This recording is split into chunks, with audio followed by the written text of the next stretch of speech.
New Landing's Job Chat is brought to you in part by the Prosperity Advisory Group, the next step in your financial future, and by the EBS Group with an unparalleled background in Oracle solutions and services. It's tax time, and we start here in terms like credits and deductions. What do they actually mean, and how to use them to your benefit? You'll find out today on Job Chat. I'm Hector Silva. I'm your host. Our guest today is Kimberly Sheahan. Welcome. Thank you. Kimberly Sheahan is a certified public accountant with House Park Dobratz, a firm with a 21-year history. She specializes in taxation for corporations, partnerships, and individuals, taking her clients from chaos to clarity while educating and empowering them to be smarter business owners and individuals. While she started her career focusing on bookkeeping, payroll taxes, and individual taxation, her current emphasis is in corporate and individual income taxation. Working in each of these disciplines has given Kimberly a well-rounded background that allows her to address a wide range of needs for her clients. She has also developed a niche in representing clients in front of IRS to resolve complex tax controversies. That sounds like fun. She advises on entity selection, annual tax planning and strategies, and new federal, state, and local tax laws. Kimberly is a member of the American Institute of Certified Public Accountants and Missouri Society of Certified Public Accountants. Welcome, Kimberly. Thank you for having me. Credits and deductions. What are they, and how do we optimize them? There are many different ways to optimize them. And first of all, I guess the best place to start would be what is a deduction and what is a credit, because they are not the same. The deductions are something that is taken off of your income. So you say you have your W-2, and when you think deductions, a lot of people think itemized deductions. That's your mortgage interest, your real estate taxes. You can have your health insurance if you're self-employed. Things like that are what we consider a deduction, which means you take your income and you subtract out your deduction, and that gets you to an amount that's taxable. And then there's tax figured on whatever that number is. Okay, so you're taking all the non-taxable things off the top and Right. getting down to that final part that the IRS is interested in. Yes, that would be. So that's where your deductions are, is getting down to that number that, okay, this is what I absolutely have to pay tax on. Okay. Then a credit is after you figure that tax, you have a number. This is your tax. From that, you get a dollar for dollar reduction with a credit. And that's your education credits, that child tax care, dependent credits, those things. So in my world, a credit is a million times better than a deduction because you're getting a dollar for dollar reduction of your tax bill. A deduction is going to be a percentage because it's coming out before your tax is figured. So you still have so you're only getting benefit of maybe 70% of that deduction. So there's a lot of different kinds out there. So when you're talking about credit, you're actually putting money in your pocket then? Yes. Yeah, and even better than just a credit is the refundable credits that exist as well, which means you can get money back even if it exceeds the taxes you owe. Refund is such a nice word. It is. In my world, it actually means you didn't do enough planning and you've given the government an interest-free loan. Oh, wait a minute. What does that mean? Let's go back to that a second. Well, ideally, what I would like to see for everybody and what I try to do for myself is be within $100 owing or refund from the government. Because throughout the year, if you're on a W-2 or you pay those quarterly estimates, you're sending money to the government. And they have that, and then it's applied against your tax bill annually. So if you're getting a refund, all it is just your money coming back in April. Well, you could have had that money all year long and been using it instead of giving it to the government, and they don't pay you interest on that money they're holding for you. Yeah, see, this is a whole different philosophy from most people that I know that are just waiting for that big refund they can spend it at that time. And some people, I know people who understand that and they still put extra in because they can't manage their money, and they do it as that's their way to save money, is to put it into and have the IRS hold it for them and then get it back. So you can use two different strategies Yes. depending on what works best for you. Right. But from an accountant's standpoint, if the world was the way it should be, it would come down to as close to zero as possible at the end of the year. That's my goal for everybody, is I want you to have every dollar that belongs to you for the longest amount of time you can. Why give out an interest-free loan? Why? They obviously don't know what to do with the money. Why should they have it? So again, you as a professional can work with either strategy. You just need to know what the person wants to do. Yes. Yeah. It's like, what's your goal? And that's where actually my busiest time of year is about right now, just doing that exact thing, planning down to what do we need to pay in that's our absolute requirement, but not overpay and not underpay. So. What are some of these credits? All right. So the biggest credit that probably has a lot of buzzword these days is called the Earned Income Tax Credit, or the EITC as it's known to me. And this is something for the lower income ranges. And it's based on earned income. So in my world, you have earned income and unearned income. Your earned income is going to be your W-2, or if you're self-employed, that net income number. Items from you conducting a business. Real estate if you're a professional at it. So those are your earned income. A farm would be earned income as well in most cases. And your unearned income is the interest, the dividends, capital gains, money you didn't have to do anything but just throw it in an account and it earned money for you. Money that made money. Exactly. So that's your earned versus unearned. So for the earned income tax credit, you have to have earned income. And that's, for most people, going to be what shows up on your W-2. So you're talking about the money you worked and slaved for as opposed to the money that fluctuates back and forth in that stock market. Exactly. So what's the way that you optimize that? The best way to optimize that is probably to know what the limitations are going into a year. And if you're, unfortunately, you may have a better deal if you don't get as much from your job. You can get more from the government on the earned income credit because it phases out really fast, where the phase out being the more you make, the less you get of it. It also depends on how many children you have, because you can get benefit of up to, it's between 2 to 3 children of your children, depending how many you have. And you can also have I believe one of the spouses can be a student, and there might be an imputed income on that one. That rule I'm drawing a blank on at the moment, but as long as you have earned income, and then I believe the spouse can also be a student. I'd have to look at that one again. There are so many rules. There are, and that's where it's like I can give the overview and still say, it depends. I need to see your tax return. I need to see these 20 things, and sit down and have an hour discussion with you to figure it out. But that's the biggest thing, is you have earned income, and there's just a whole formula that walks it through. And after that, you can get a credit. And a lot of times that is a refundable credit. So that's the one where, say, your tax liability, so it's not how much, not your refund, not what you owe, but the number before that is your tax liability, from which your withholdings, usually that withholdings on your paycheck, are taken out, and that gets to your refund or owed. So that liability, say it's $1,000, and your earned income tax credit is $2,000, you would get $1,000 back from it because you had an extra, that kind of credit.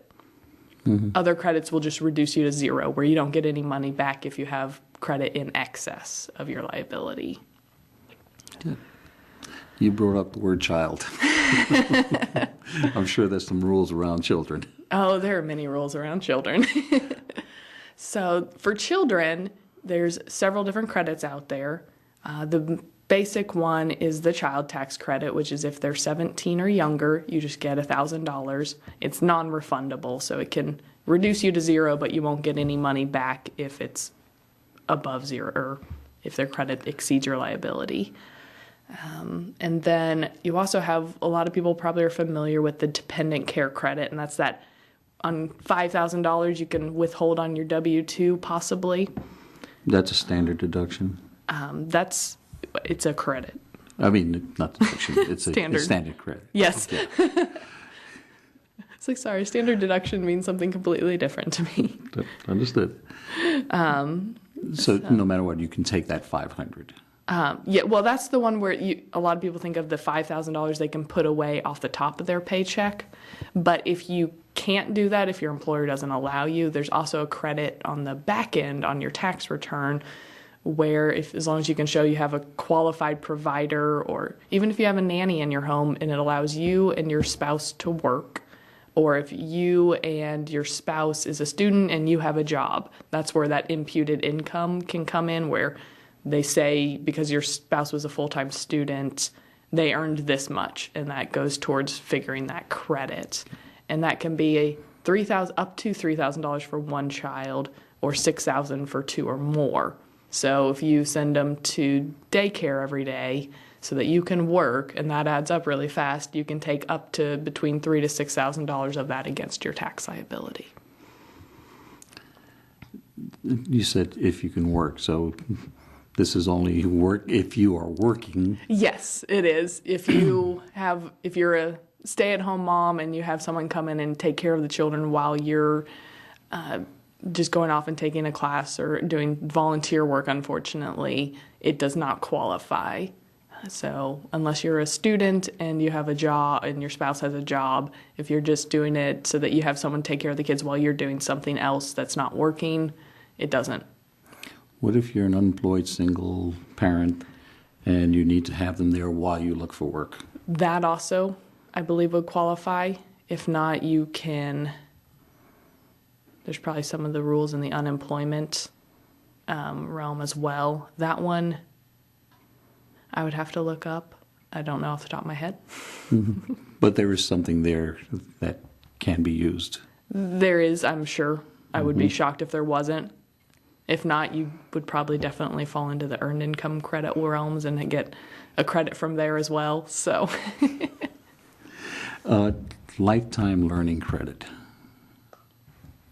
What is it? Education. So when you're going back to school or going to school for the first time as a young kid just out of high school, or you're going back in your 30s, there's what's called the lifetime learning credit, which is any time in your life you decide to take a class. If I go to JUCO right now and I take a class, I could qualify for this credit. And that's just the tuition that you pay to a school to continue education in any manner. And so that's one where it's just, if you're taking a class, make sure to tell your tax professional at tax time. And usually you get what's called a 1098-T from your school, that how much you paid in tuition. And that's a form that you should give them. And generally they'll have a quick discussion with you to see which credit you qualify for, because there's 3 different tuition-related credits and deductions. So it doesn't have to be continuous learning. Right. There could be a break and you go back to it just at any time during your life that you pay tuition. Yes. So yeah, for the lifetime learning, anytime in your life that you decide to be in school, you can qualify for it. Okay.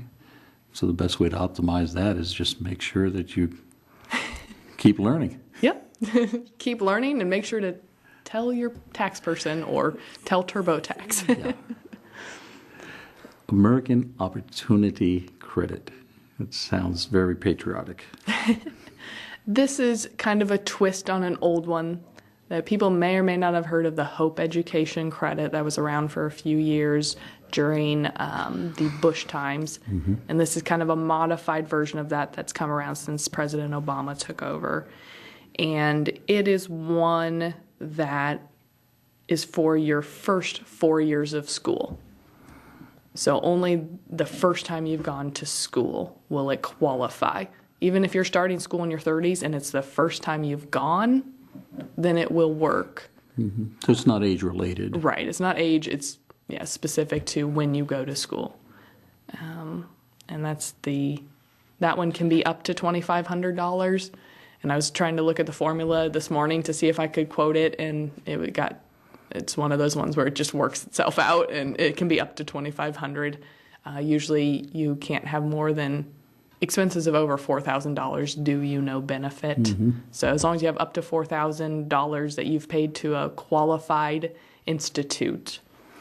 So that would be fine for undergraduate work. Mm-hmm. Does that also extend to any other type of training, computer training or anything like that you leads to your job? If it's like DeVry Institute kind of training mm-hmm. or something specific technical school, yes. It would.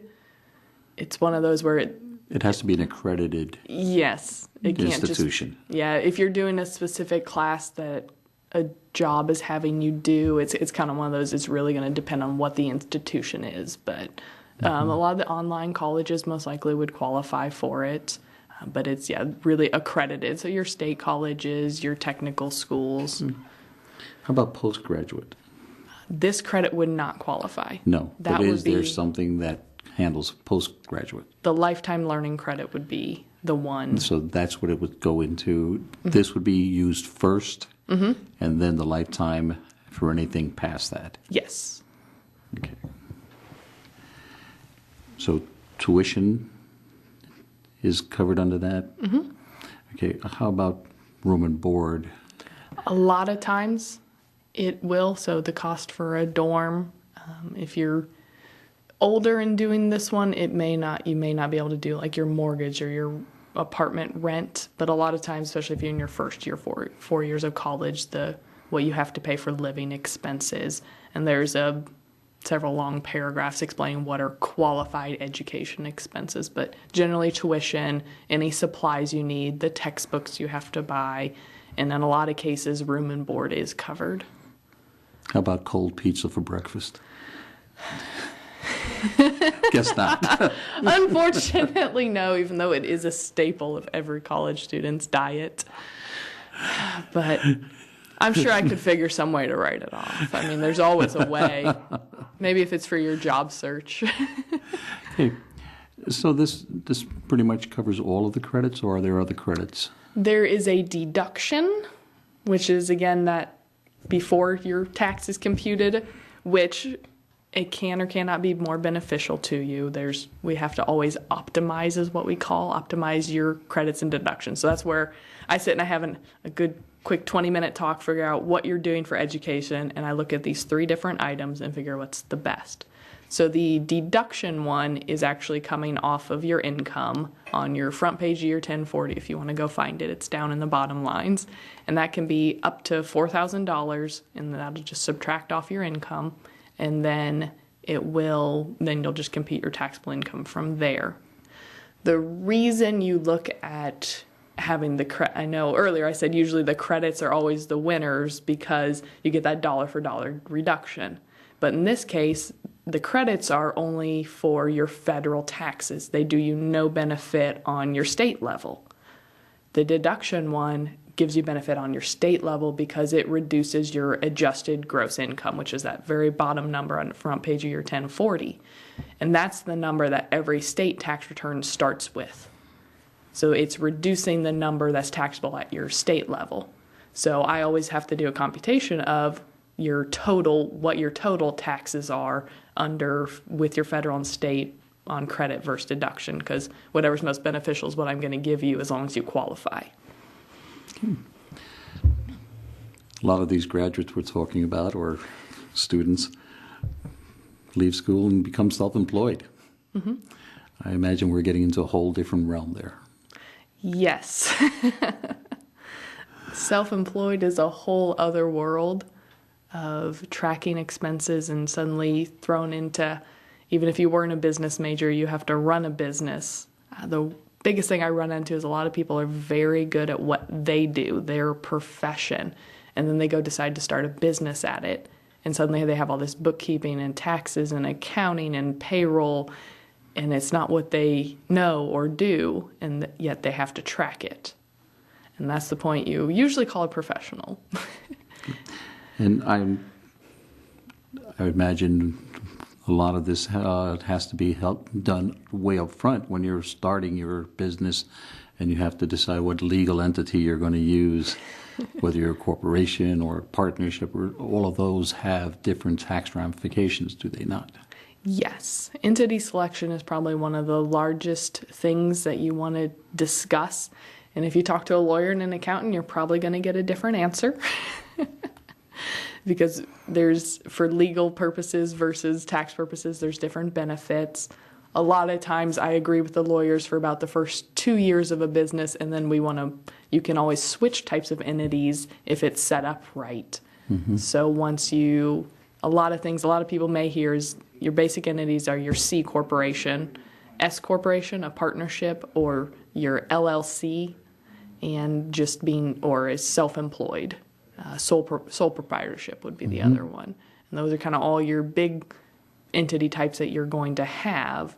And the C corporation means that the entity itself is its own tax-paying entity. It pays taxes, and you get a dividend from it, and you own stock in it. It's as if you invested in Microsoft. That's how it's treated for how you're relating to it as an owner.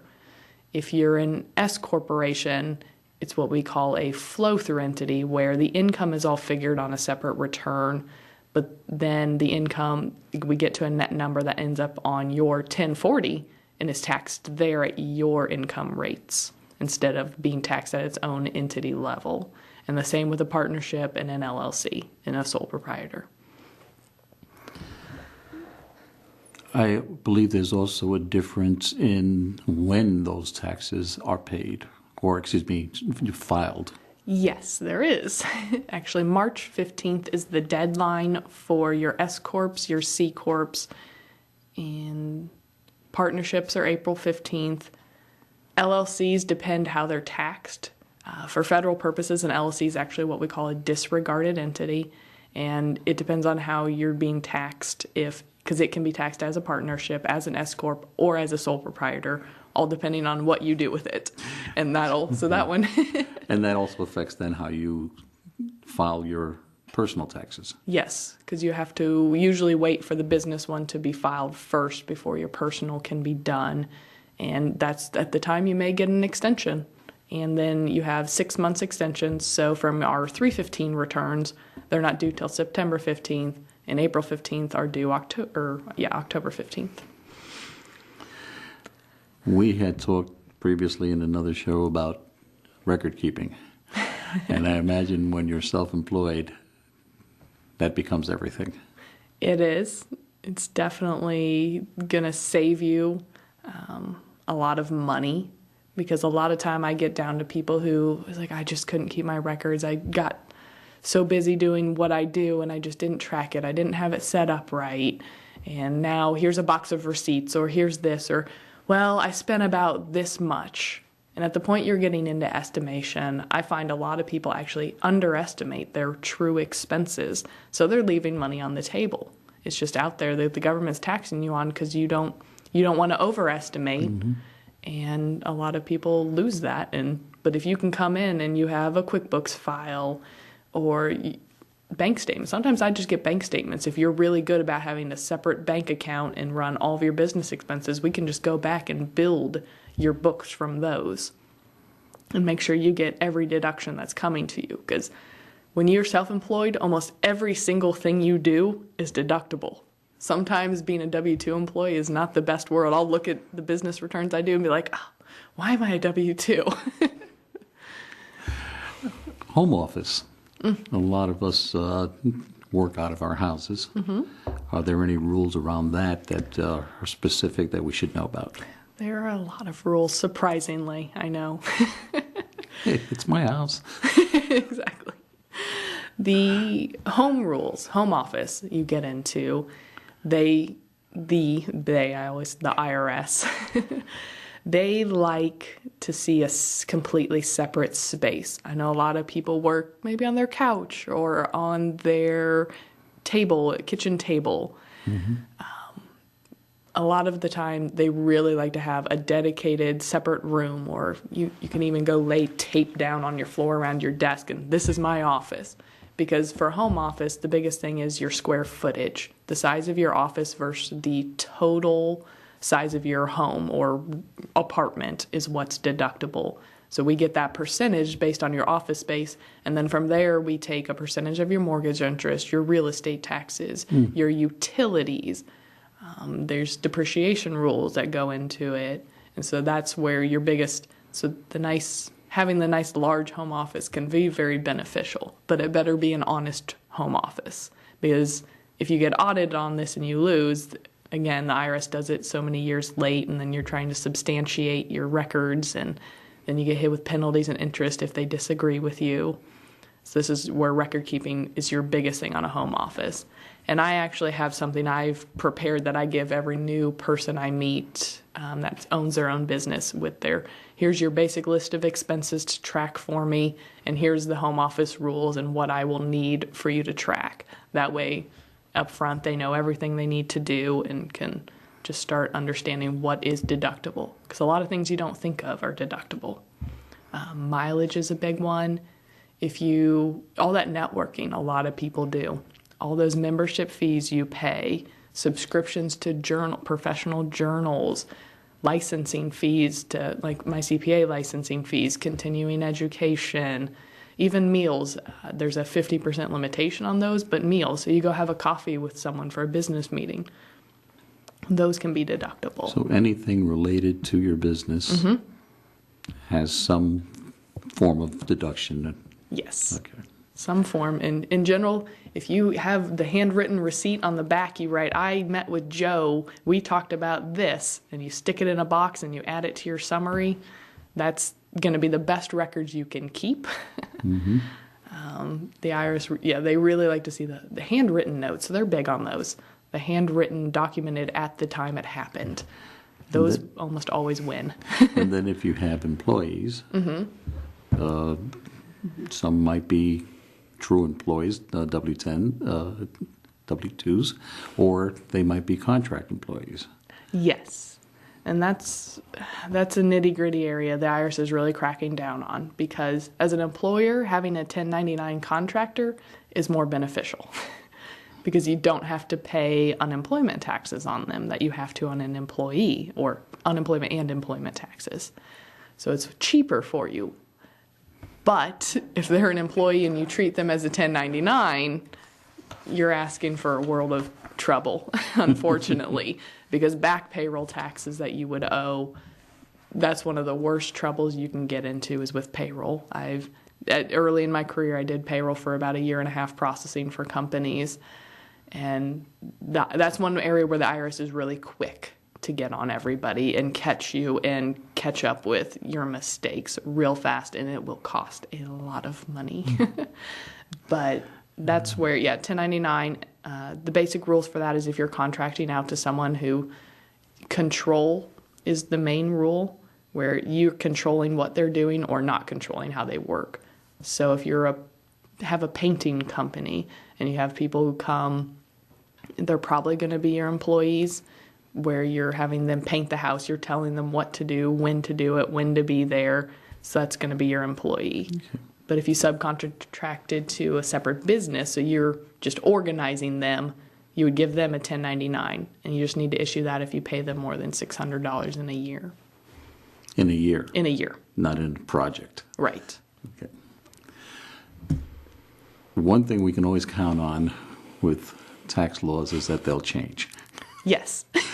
Are there any new laws we should know about, if not federally, at least for the areas? Yes, there are actually several big new laws in Kansas this year. We had a lot of tax reform happen this May, and they will come into effect for our 2013 year. And the general rule that's going to apply to most everybody is the top tax rate was reduced. So in Kansas, your top dollars could be taxed at 6.45%. That's now gone down to a 4.9%. So you're going to pay less tax overall on every dollar. If you have a business, that income is not going to be taxed at all in Kansas. So if you have a Schedule C, and the LLC, the S Corps, a farm, those items will no longer be taxed. So we'll look at your federal return, and there's 3 specific lines that they name in this new tax law. If you have income on what's called a Schedule C, E, or F, that income is then subtracted from what you owe in Kansas, and then your tax is computed after that. So this is it's going to be a big help to business owners. I don't know what it's going to do for the budget of the state, but it's going to be a big help. And there's some credits went away as well in Kansas, but a lot of them were unused, so I'm not going to get in the specifics of those. But that was the biggest change that a lot of people may or may not have been paying attention to. Well, those are significant changes. Would you suggest that everybody in their own state check with their professionals, because there might be significant changes in those areas if they've been done here? They should. You should always, honestly, always check with a professional. And there can be a lot of laws, especially if you are in one state and do business in another, given how we're on the border right here of Kansas and Missouri. A lot of people work in one and live in the other. It can make a big difference to how your income tax bill is going to look, especially in 2013 for those people who are living in Missouri and working in Kansas. Because Kansas, it wasn't just for residents that it changed. It's any income earned in the state. Oh. So if you're in Missouri but your business is in Kansas, you're gonna have lower income taxes. But because you still live in Missouri, we have what's called more of a worldwide tax system where you earned it in Kansas, so you get a credit for the amount of taxes you paid to Kansas on your Missouri return, and anything above that you pay to Missouri if their tax rate is higher. So now that Missouri's rate is higher for the first time, I think, in my entire life, you're going to have to pay Missouri taxes that you used to pay to Kansas. But if you happen to jump state lines or you already live in Kansas, your tax bill is going to go down significantly. So that's the big thing is, watching the borders that you deal in. Our IRS always trying to make things simpler for us. Yes. Kimberly, I want to thank you for being with us here today, and definitely you have brought to light that when it comes to taxes, professionals need to be involved. Yes, they do. If somebody wanted to contact you for more information or for help, where could they reach you? They can find me at either www.hpdco.com or 816-931-3393. And my email is way too long to spell out, so we'll just stick with the phone number, 816-931-3393. Fantastic. Thank you so much. Thank you. You can hear more advice and information from Kimberly on another podcast. You can get other information from other experts on other podcasts, and you can reach those on www.newlandingsjobchat.org, or you can go to YouTube and put in Job Chat. Until next time, may your days be full of health, happiness, and success.